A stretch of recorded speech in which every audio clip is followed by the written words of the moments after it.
This is CGTN, China Global Television Network.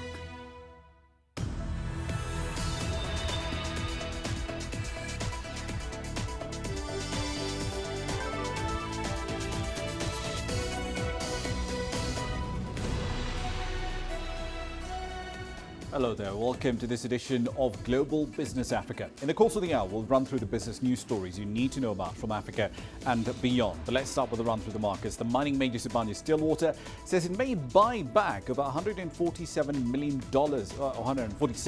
million of its shares, worth roughly $700 million at today's prices. That will be the company's first ever buyback. The plan is to execute it over the next 9 months. Now, the firm's shares were about 5% higher at 1447 GMT. They've gone up by nearly 14% so far in the year. The all share in South Africa closed 1.41% higher. That essentially is close to a new closing high. That was roughly 218 points short of the intraday peak, according to Bloomberg data. In East Africa, the partially state-owned reinsurance firm Kenya Re finally released its long-delayed 2020 results today. Among other things, it reported a 22% rise in claims, a 34% rise in net earned premiums, and a 48% fall in net earnings for the year, just over $23.6 million. It did cut its holdings of listed equities by about a quarter, but it raised its holdings of government debt by about 15%. The firm will be paying out roughly $1.3 million in dividends, about 5.5% of net earnings. Here's what's coming up tonight. Unemployment levels in South Africa peak to a new record. We'll have the latest. Pressure mounts on global oil and gas giants to drastically cut carbon emissions, but how do they do that? And BRICS member states plan a common front in dealing with COVID-19. Let's start the program with a focus on oil. Prices rallied fairly strongly today, with Brent crude going over $71 a barrel. WTI crude futures for July went as high as $68.87 a barrel, hitting levels we've not seen since late 2018. Now, the price hikes come as optimism continues to grow over the fuel demand outlook during the summer driving season in the United States, which is the world's top oil consumer at the moment. Prices also boosted after data from China show that factory activity there expanded at its fastest pace this year in May. Now, some analysts cited concerns over tighter pandemic restrictions in some parts of Asia, but the overall market sentiment does seem to be rather positive. In its meeting today, the OPEC Plus group agreed to stay the course in the April plan to raise output progressively by 2.1 million barrels a day between May and July. But the production policy beyond July is yet to be agreed to. On to South Africa, where the country's official unemployment rate rose to a new high in Q1 as the construction and trade sectors shed tens of thousands of jobs. The unemployment rate rose to 32.6% from 32.5% in Q4 2020. According to Statistics South Africa, that is the highest number on record. The report shows that the number of employed persons remained pretty much unchanged at about 15 million, with a slight decrease of about 28,000 in the first quarter. The number of unemployed people went up by around 8,000 quarter on quarter to 7.2 million, though. The expanded unemployment rate, which also counts the number of discouraged job seekers, that went up to 43.2% in Q1 from 42.6% in the final quarter of 2020. Africa's most industrialized economy went through its deepest recession since at least 1946, with its GDP contracting by 7% last year. The South African Reserve Bank said back in May that it expects the country's economy to grow by around 4.2% in 2021. Let's dig into the data with Angelo Coppola. He now joins us from Johannesburg with more information on this. So, Angelo, the number of employed persons that contracted by nearly 1.4 million between first quarter of 2020 and first quarter 2021, just over 50% of those job losses were in the formal sector. But why did construction and manufacturing, why did they shed as many jobs as they did over that period? Well, Raman, this is also the first time that there are more unemployed people operating in South Africa than people working in the formal sector, and that's in South Africa's history. That's according to an economist I spoke to. In terms of the construction sector, well, that remained under pressure, and that's because many people that are employed formally continue to work from home in quarter one. You remember that was the case there. And that meant that there was no work, construction work being done on new malls and offices and office parks. So that work was all put on hold, and guess what? That meant that there were no workers in the construction sector. Home building and renovations, of course, continued, but that was mostly due to the low interest rates. We do understand that office buildings, at least some of them in Sandton, are being turned into residential properties at the moment. But despite that, the upshot is that there are fewer people working in the construction sector or in other areas related to it.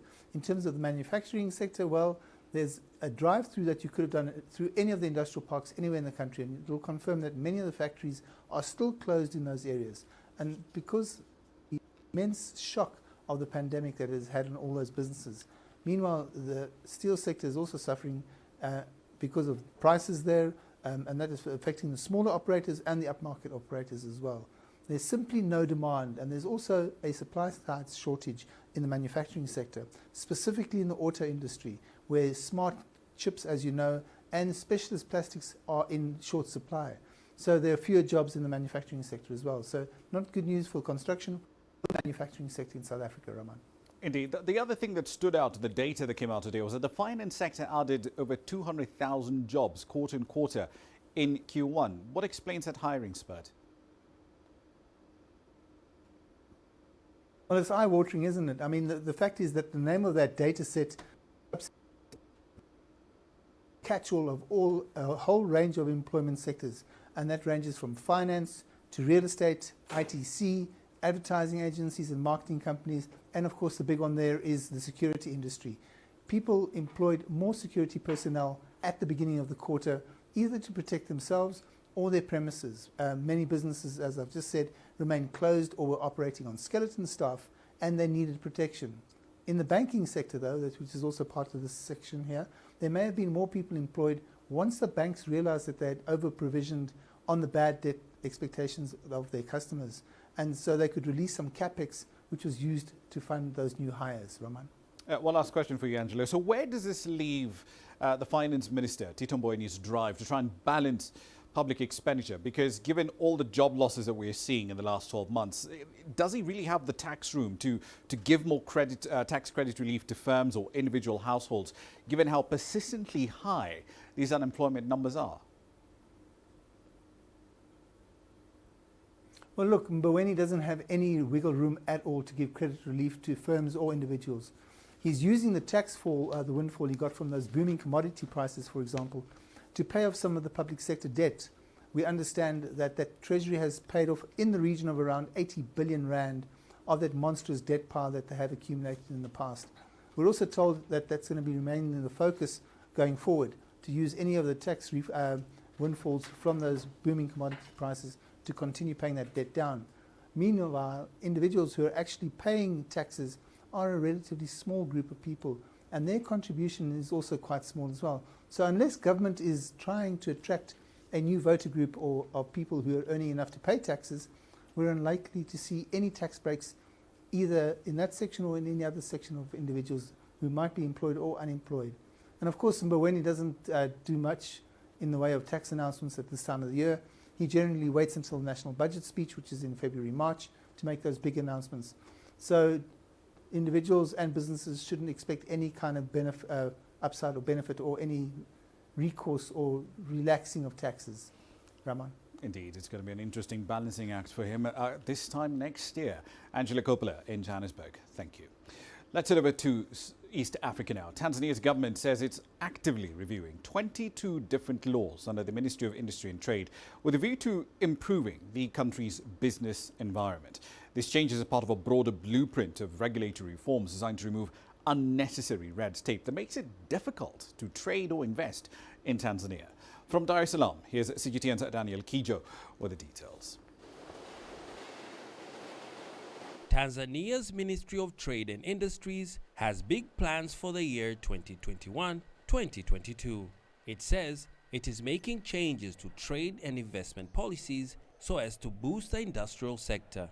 Exact clauses in the laws have not been specified, but the minister in charge says dropping unfriendly payments is a start. Along with other steps, 232 charges and levies that were obstacles and hindrances to doing business have been removed. The government is continuing to evaluate and fix all laws and policies with the aim to improve the business environment as per our plan. Since assuming presidency, President Hassan has worked to attract new investors, as well as attract those who left to return. Her efforts are paying dividends. Africa's richest man and business guru Aliko Dangote has expressed commitment to invest heavily in the country to create more jobs. I think the business environment has changed dramatically.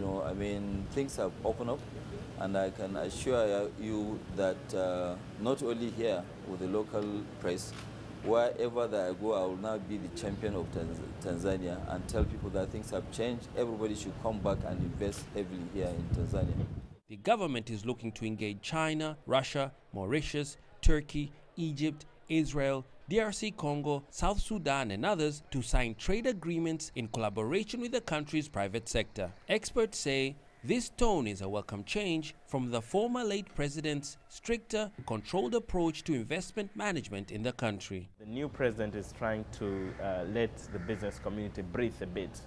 That means we are now hearing some very constructive statements from across the government institutions, from the parliament to the government and mostly to the ministries in charge of trade and finance and businesses. The government says it will also protect local industries as well as increase fair business competition. The government held a meeting with the private sector in 2017 so as to discuss all challenges of doing business in the country. The result? The blueprint, a document outlining tax reforms, agency integrations, and multiple policy changes geared towards a single goal, making business easier. It's hoped that now, with a new captain at the helm, the recommendations from 5 years can fully be executed. Daniel Kijo, CGTN, Dar es Salaam.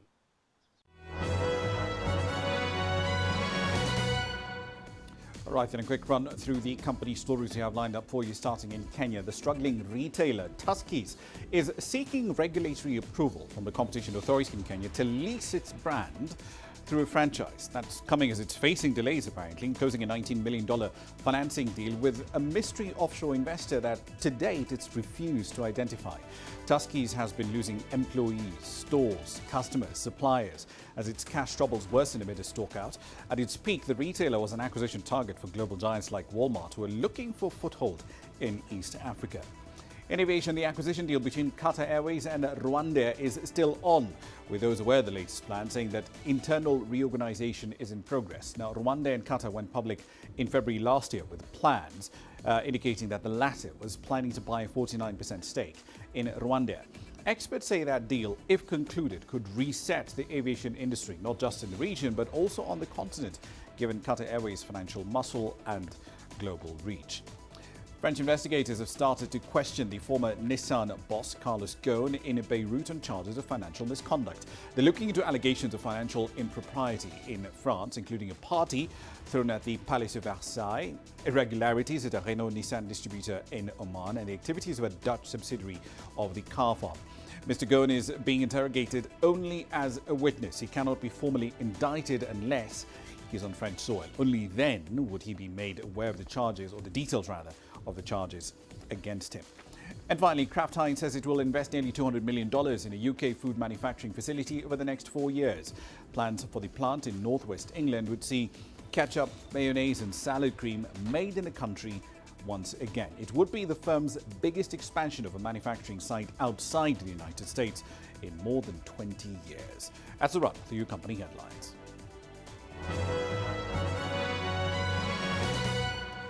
We're 15 minutes into the hour. You're watching Global Business Africa. Here's what's coming up next.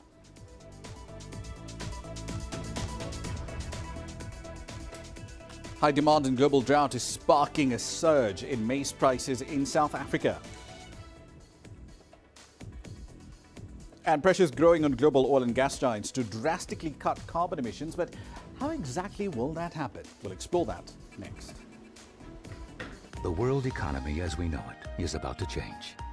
Global business reports highlight emerging markets, developing countries, and dynamic sectors worldwide. We feature top analysts and newsmakers to provide perspectives on every facet of business. From an on-the-ground perspective, we provide you with balanced and objective assessments. Fast, sharp, and insightful. Global Business. Only on CGTN. There's more to this place than just glorious landscapes. There's more to it than just, say, Table Mountain or glorious, endless salt flats. There's more to it than countries that are home to some of the deepest mines in the world. There is so much more to this place, even if it is home to some of the finest diamonds on the planet. It is the sheer diversity of the people who call Southern Africa home and the relentless drive to make it a better place that make it so special. And we know that because this too is home.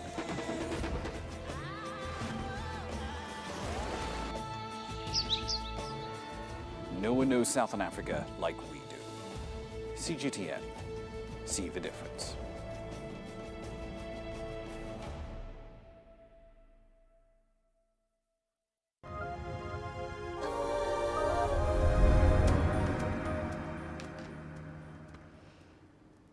Welcome back to the program, back into the business of commodities, this time of the agricultural sort. A global surge in the price of maize, partly driven by higher import demand from China, droughts in South America, and dry conditions in bits of the United States and Canada has combined to raise local maize prices in South Africa. And that's despite expectations of a bumper harvest in the 2020-2021 season. Elevated prices for the staple crop in South Africa, essentially squeezing cash-strapped consumers in an economy which, remember, has shed nearly 1.4 million jobs in the year to end March. Here's Angela Coppola with the details. Analysts say there are several reasons for these elevated maize prices: regional and global demand, and the local exchange rate to the US dollar. Now, the exchange rate has been firming. If you compare where we are this year in the rand to the dollar compared to last year, these are stronger levels, which means that they point to a potential decline in prices. And in terms of a demand, Southern Africa demand, which was one of the key factors that was driving prices last year, is now very weak this year, with Zimbabwe having record harvest, Malawi good harvest, and across the Southern Africa region. The impact of rising maize prices on South African consumers has been pronounced. They're not alone. But also it's adding the increasing input cost pressures on the producers of the livestock sector as well as the poultry sectors. As early as mid-May, companies like Astral Foods in South Africa were already signaling that they might be rising poultry prices because of the higher input costs which are coming from the grain. So for consumers in the near term, this shows that there will be those increasing pressures. If estimates are accurate and the South African maize crop is a good one, it's good news for the country. As the harvest picks up momentum, we could see maize prices softening to an extent that we estimate South Africa's food price inflation for the year to average around 5.5%. While those prices are soaring because of international pressures, it's likely that consumers here will feel a bit of relief towards the end of the year. I'm Angelo Coppola for CGTN in Johannesburg, South Africa. Now, climate change activists scored big wins against Western oil majors last week, and they had some unlikely cheerleaders, apparently, in the world capitals of Saudi Arabia, Abu Dhabi, and Russia, all big oil and gas producers, remember. Now, this major victory effectively saw a Dutch court passing a ruling that requires Royal Dutch Shell to drastically cut its emissions by 45% compared to 2019, for example, which in effect does imply that they do have to cut their oil and gas output over that period of time. Now, defeats in the courtroom and the boardroom mean that Royal Dutch Shell, ExxonMobil, Chevron, these large oil majors are all under pressure to cut their carbon emissions a lot faster. And that, from one perspective, is good news for the likes of Saudi Arabia's national oil company, Saudi Aramco, or Abu Dhabi's national oil company, or Russia's Gazprom and Rosneft. The company, Royal Dutch Shell, however, will appeal that ruling. On the same day that happened, the top two US oil companies, ExxonMobil and Chevron, they both lost battles with shareholders who were accusing them of dragging their feet on climate change. All right, so let's dig a little deeper into this story from an African perspective. How do we make that transition to net zero as fast as possible? And what are the trade-offs involved here? Landry Ninteretse is the Africa Regional Director at 350.org. He joins us now live on the line from Sweden. Thank you for your time this evening, Landry. So your goal is to completely eliminate the use of fossil fuels? In the case of a country like Kenya, for example, 89% of the electricity generated here is from green sources, but the bulk of our transportation system runs on fossil fuel. Biomass is still heavily used. So how do we get to net zero in an economy like Kenya? Yeah, thank you very much for having me tonight. So I would say that in the countries, or the context of Kenya, the ambition to reach zero target is possible. And I have to commend the effort already made by the government and its partners to increase the part of renewable energy in the energy mix. So this is a sign that indeed with consistency, with political will, ambition, and long-term vision which take into consideration the climatic conditions and also the energy needs of the people, African countries like Kenya or others can successfully implement a low-carbon program that without necessarily tapping into the fossil fuels. And yeah, that's what I'll say. Okay, so what about the tax side of things? Because South Africa has implemented a carbon tax. It's been in place since 2019. Do we need to have more and more countries across the continent impose carbon taxes in order to speed up that transition?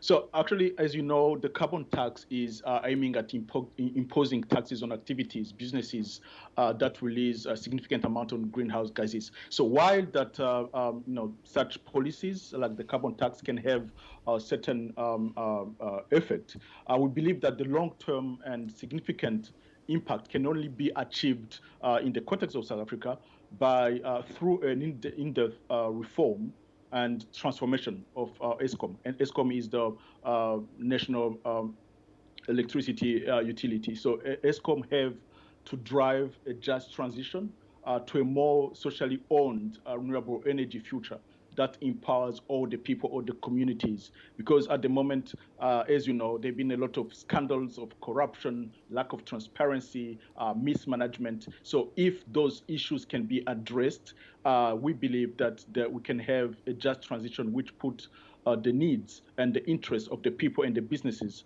at the center of this transition. But ultimately, the question does become, who then has to pay for this transition? I mean, to use South Africa as an example, you've got 90% of Eskom's power is generated by coal power plants.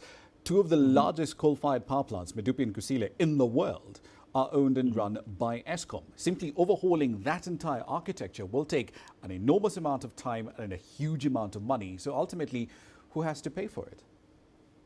So yes, it's a lengthy and can be a painful process to shift from kind of an energy system which had been built for years on coal. However, that's the just transition needed. It's costly. The government definitely have to play its part.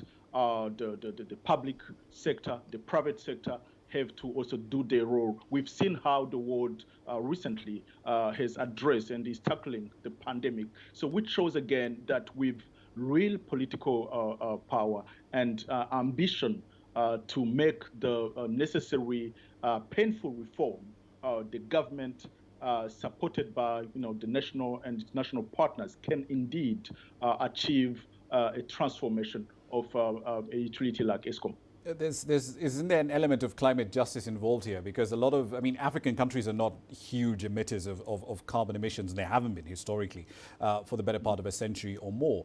Should it therefore be the case that Western economies that have essentially built their growth for decades, if not centuries, based on a lot of carbon emissions, shouldn't they foot the bill? Definitely, yes. As we know, the majority of the African countries contribute the least to the crisis we are in, and there is a responsibility, and a big one, from the Western world to fund and finance and support this the just transition to happen in the context of South Africa, and also to support the adaptation measures that countries that are at the moment the most vulnerable ones that have taken. So there is a big historical responsibility from the Western countries and institutions to accompany this transition if we need to avoid catastrophic climate catastrophe on the continent. All right, one last question for you. So divest, desponsor and defund. That's how you're summarizing your approach at 350 to financing fossil fuels. Walk us through how you're applying this. In the case of the 1,400-kilometer crude pipeline that is planned to be built from western Uganda in Hoima all the way to the eastern border of Tanzania in Tanga. So in this specific case, as 350, we've been organizing and mobilizing communities, civil society groups in East Africa, across the continent and beyond, to challenge the construction of the pipeline.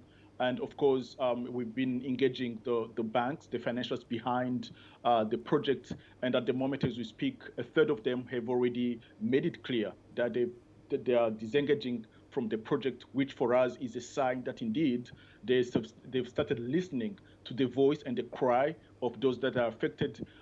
Last week across Africa, there were hundreds of protests in several countries were asking Total and the Standard Bank, which is one of the big financials behind this project, to withdraw from it. So I think there are multiple pressure coming from different sources in Africa, on the ground and beyond, really to help the partners and the financials involved in the ECO project to take another route and reconsider the approach of building the pipeline at the moment. But with respect to financing, usually what banks tend to say is we're not going to fund coal issues. Coal is basically blacklisted now. It's a sort of pariah asset. But what about transition fuels that are needed to get to that low carbon environment? So, for example, things like funding natural gas or LNG projects. Would that be something that's acceptable to you as 350.org for low-income countries to be able to tap into financing for those sort of projects, like the case of Tanzania or Mozambique? They're sitting on a lot of natural gas. They need to be able to utilize it. Yeah, well, it can be seen that countries like, as you said, Uganda, Tanzania, Mozambique can seem to have the right to exploit their natural resources, whether it's oil or gas. But at the end of the day, we have to ask ourselves, who is at the end of the day benefiting from such kind of investment and project? Is it the ordinary citizen or the country, or rather the same companies or corporations that are being pressured to stop their project? I think we need to have a wider picture and look at the interest and ensure that the people, the communities, those who are living in the areas where these discoveries are being made, are at the end of the day not the one paying the higher price of those projects, which seem to be that are kind of advertised as project, a development project, but which pose more risk and damage than the benefit. That they benefit the locals. All right, we'll leave it there for the time being. Laundry and Interesse from the 350.org. Thank you for your time joining us there from Uppsala in Sweden. Now, into the business of healthcare. The World Health Organization has approved a second Chinese-developed vaccine for emergency use. It says that decision was based on the review of the vaccine's quality, its safety and its efficacy data. Sinovac is the 7th vaccine at this point to get the global regulator's seal of approval. Earlier in May, another Chinese-developed vaccine, Sinopharm, was granted emergency use authorization by the WHO. This afternoon, WHO gave emergency use listing to Sinopharm Beijing's COVID-19 vaccine, making it the 6th vaccine to receive WHO validation for safety, efficacy, and quality.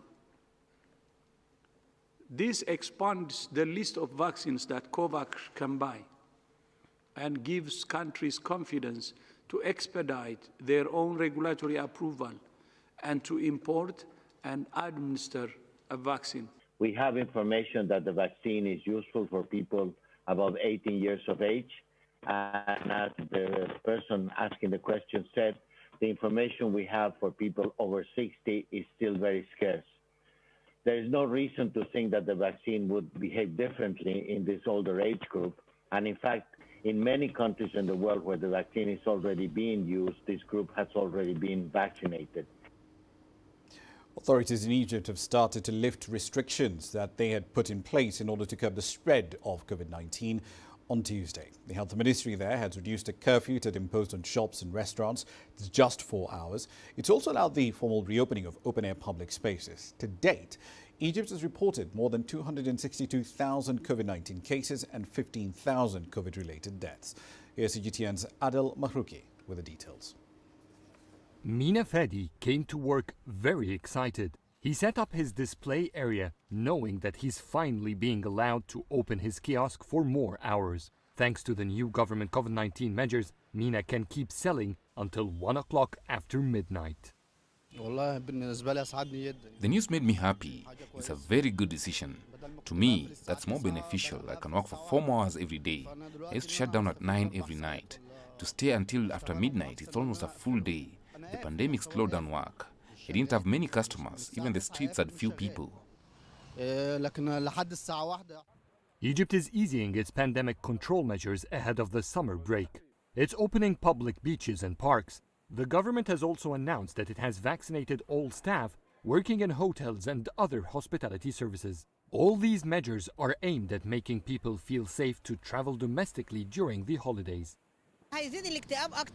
Our kids have been frustrated. They don't go to schools, no clubs, or open areas are available. A lot of people work in beaches and restaurants. They would have become unemployed.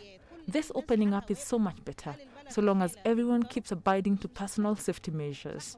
No matter what the government enforces, it won't be successful unless each one of us keeps safe.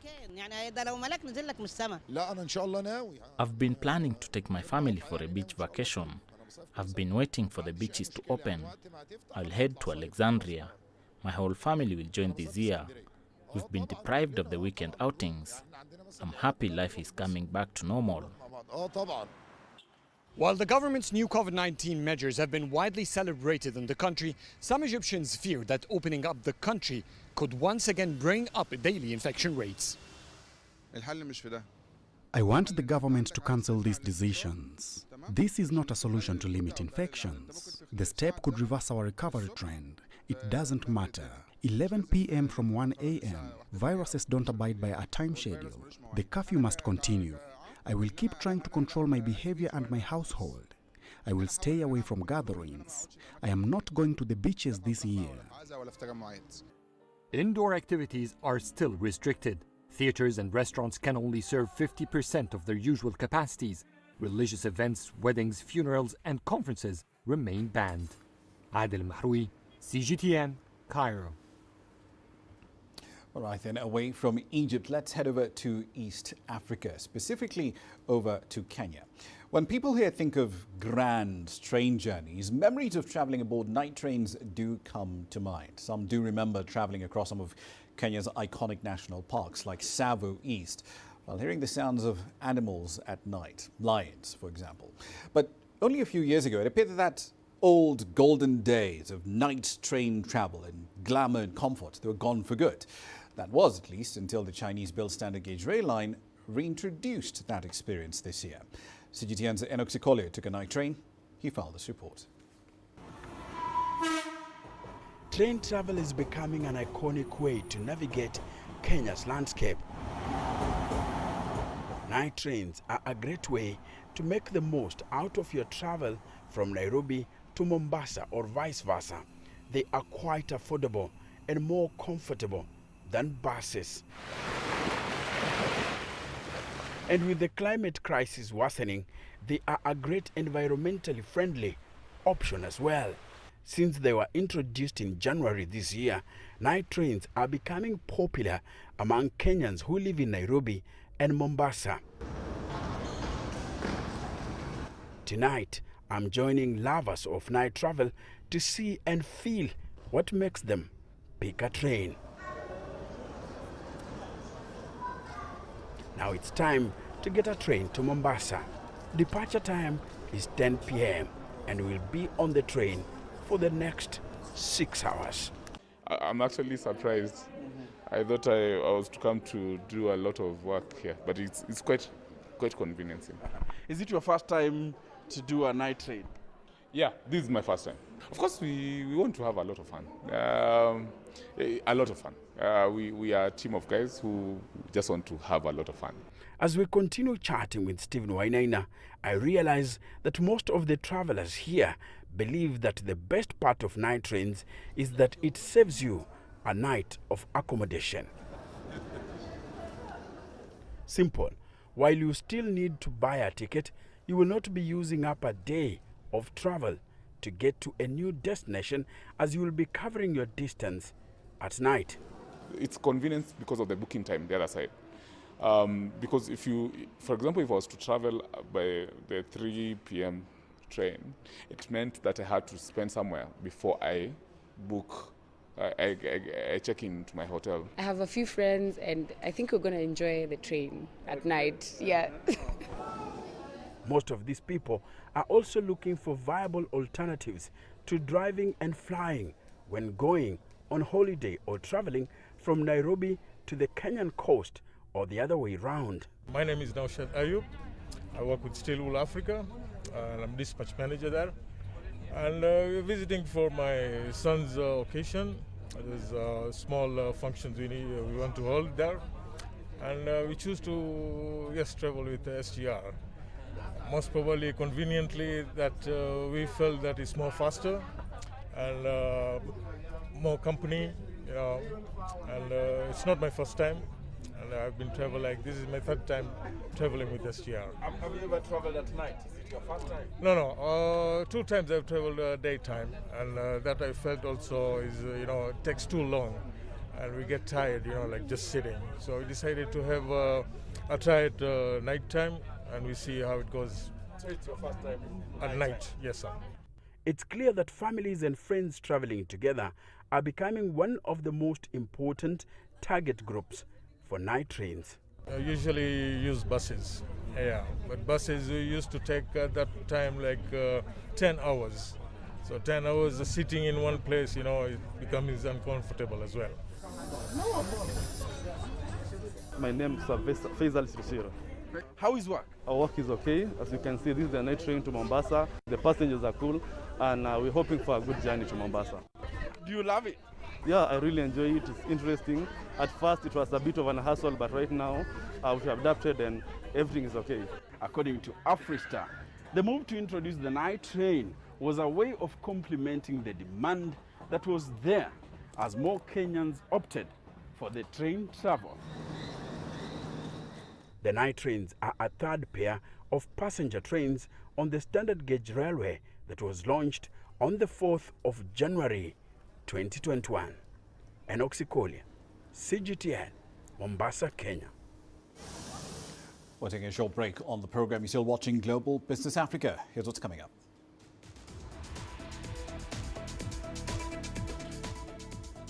BRICS member states plan a common front in dealing with COVID-19.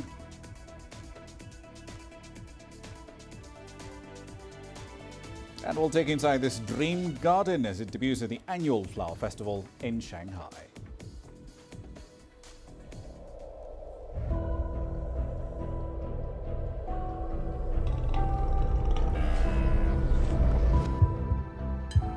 It's just taken me completely out of my depth, but at the same time it's exciting. It's new, it's different, it's a challenge. It's really exciting.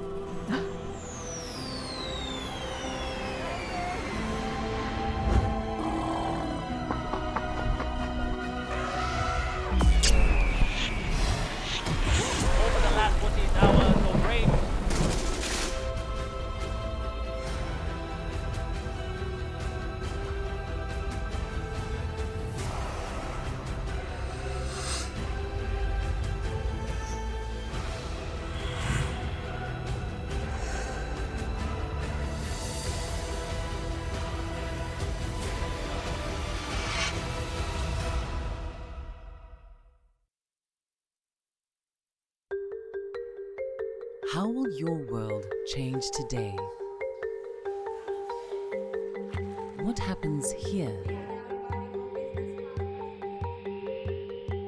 What happens there? Or what you make happen for yourself? If it matters to you, it matters to us too. Your stories are these stories that need to be told. Africa Live. Find your voice.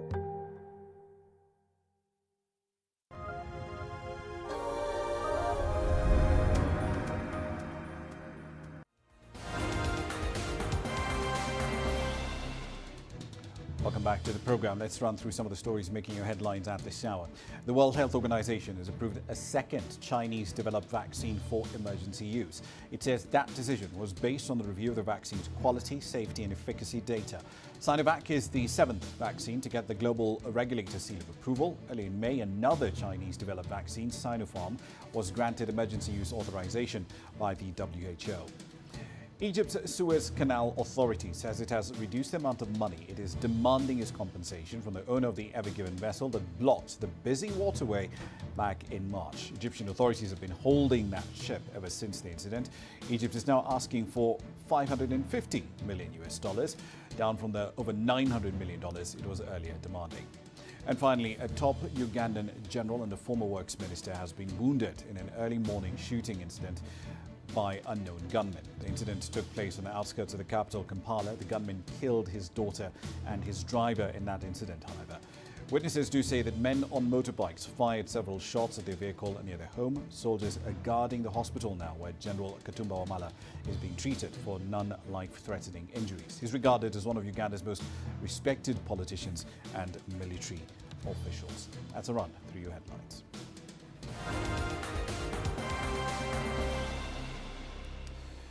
Foreign ministers of the world's 5 major emerging economies, known as the BRICS, have held a virtual meeting. Brazil, Russia, India, China and South Africa discussed cooperation on COVID-19, multilateralism and countering terrorism.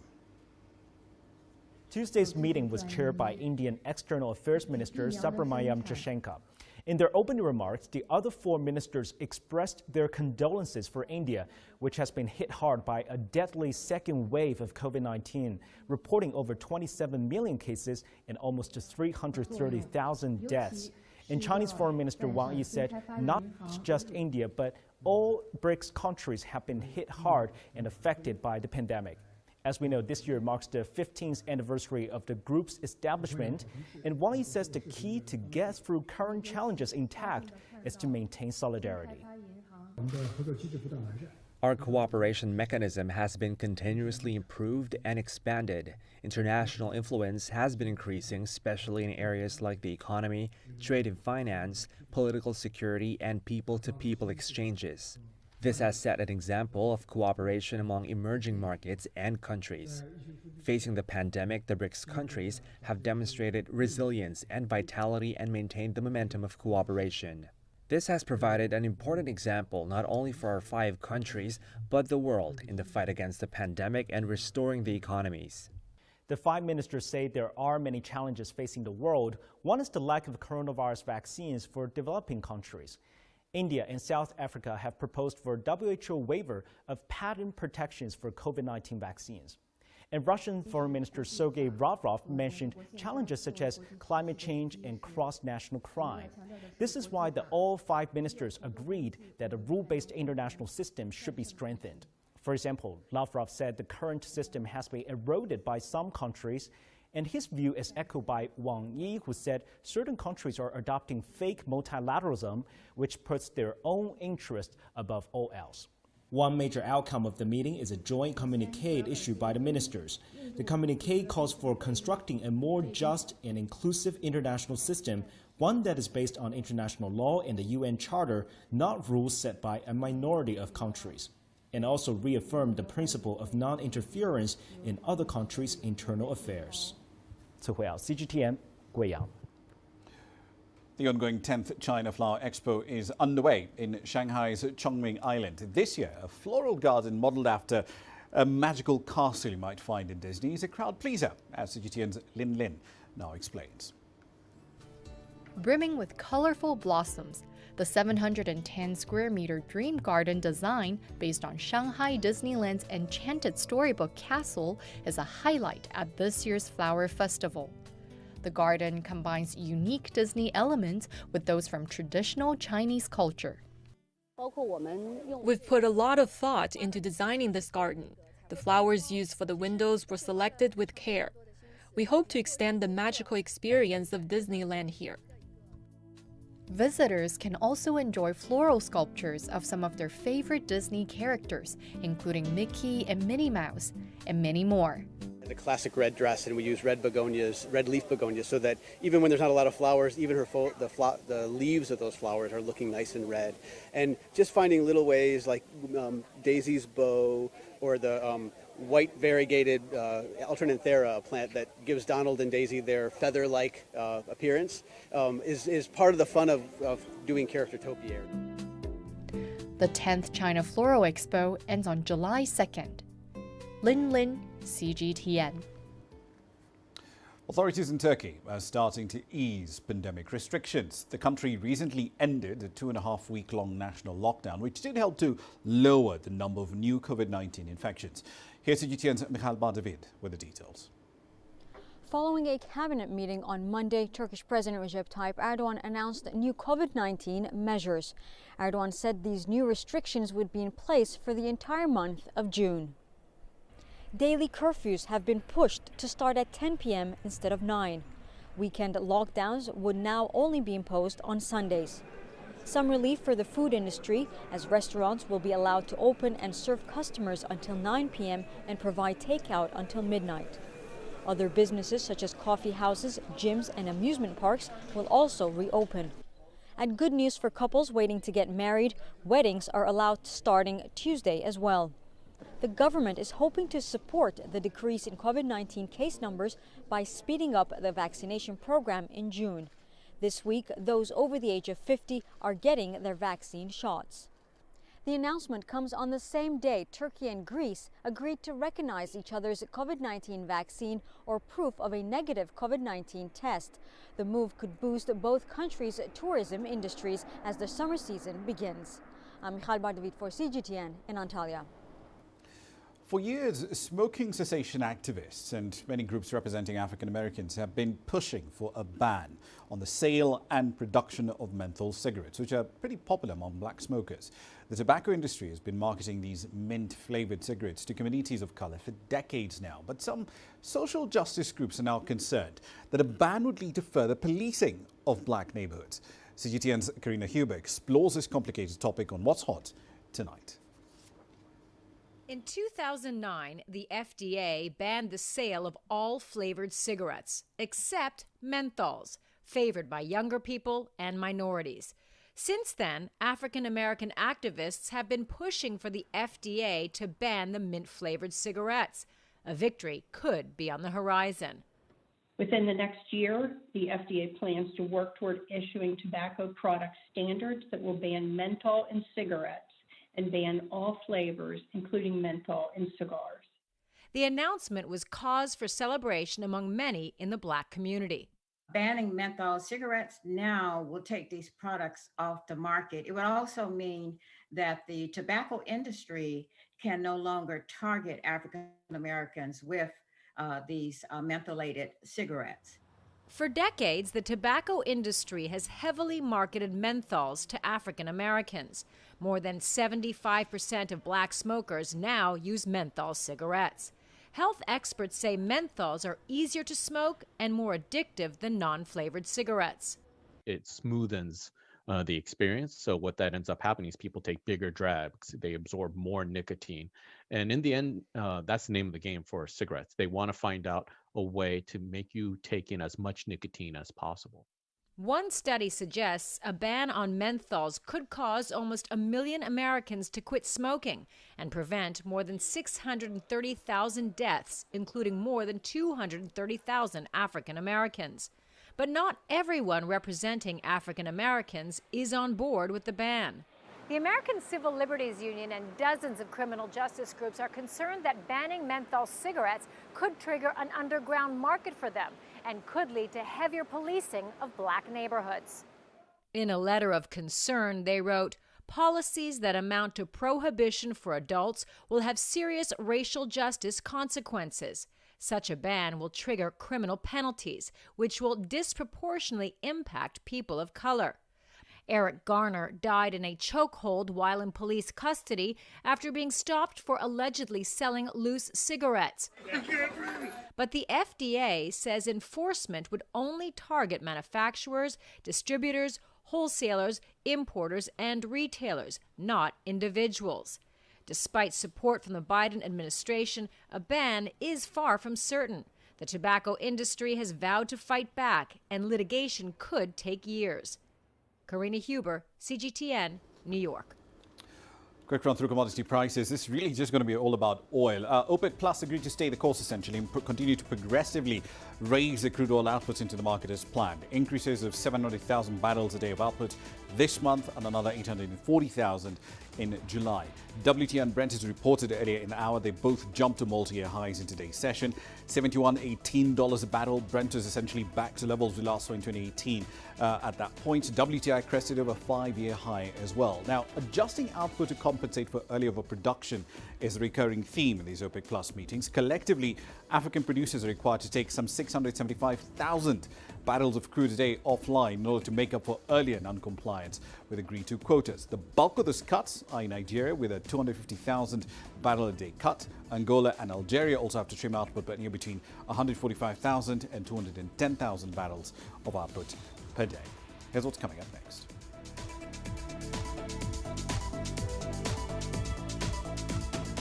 An Egyptian puppeteer employs dolls to showcase the country's vast cultural heritage.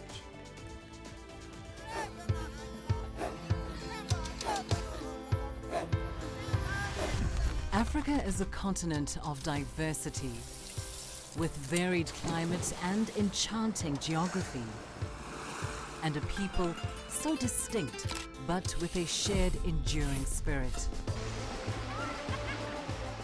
We are at the heart of the continent to bring you the untold stories. Let's have a look. We celebrate Africa as it shapes its own destiny. I've been Tunis, Cairo, Juba, Johannesburg, Ethiopia, Tanzania. Africa Live. Find your voice.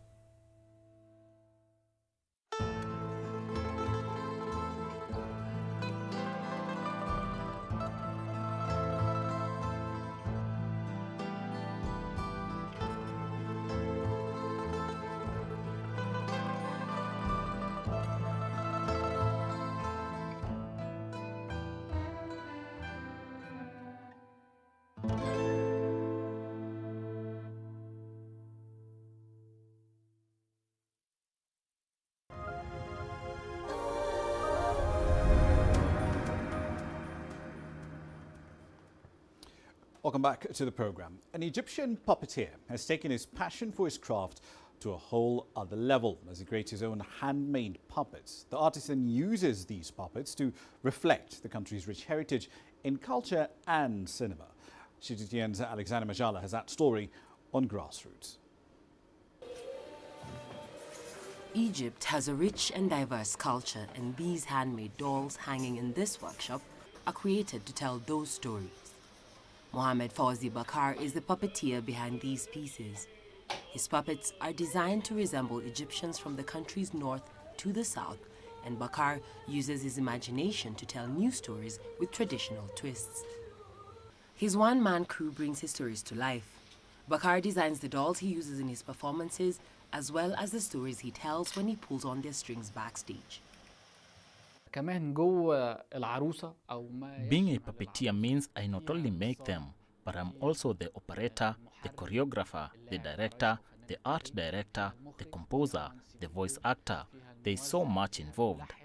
I found that through puppeteering, there's a rich cultural mix that satisfied my appetite as an artist, and at the same time, it is a cultural mix which satisfies the audience, so it's, as they say, a tasteful mix, one that pulls you in. Bakar, however, has been away from the limelight since the outbreak of the coronavirus pandemic, which saw the closure of the only theater in Cairo, which is set up for his kind of art. Like many other artists, Bakar is hoping to make the switch to an online platform. I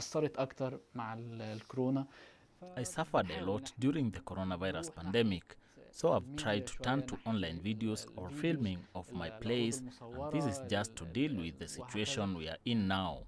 But I hope this problem can be solved quickly so I can go back to the stage. In the meantime, he gives others lessons in his workshop. I wanted to start this workshop out of my love for my children, and I wanted to use puppets to teach them positive lessons or even leave a positive impact on a child through the use of the puppets. The dolls he creates with strong Egyptian features take around 2 weeks to complete, from cutting foam board to molding clay, carving their features, and finally painting them. Alexandria Majala for CGTN. Final story in the hour comes to you in the business of plastic waste. It's a huge environmental problem experienced pretty much worldwide. Used plastic shopping bags are some of the biggest polluters of oceans and waterways, and they seriously damage the environment in the ecosystems we inhabit. An entrepreneur in Uganda, however, is seeking to solve her country's plastic waste problem in a fashionable way, as CGTN's Terry Wangari now explains. Ugandan entrepreneur Faith Aweko has figured out a way to solve Kampala's menacing waste problem. The East African nation's capital churns out 1,000 tons of garbage every day. Aweko, who grew up in one of the slums in Uganda, saw this as a business opportunity. When it rains, we'd think of throwing the waste that we have in the trenches, and this caused flooding. And most times in the night, either we spend the whole night draining water out of our houses, or like in the morning, it was hard to go to school because walking in the floods, having a wet uniform and wet books wasn't really a good experience. So I had to miss school many times. Aweko and her employees turn plastic waste from sites like the well-known Katezi landfill site into fashionable bags. Her company, Reform Africa, used discarded plastic bags that litter the low-income area she lived in.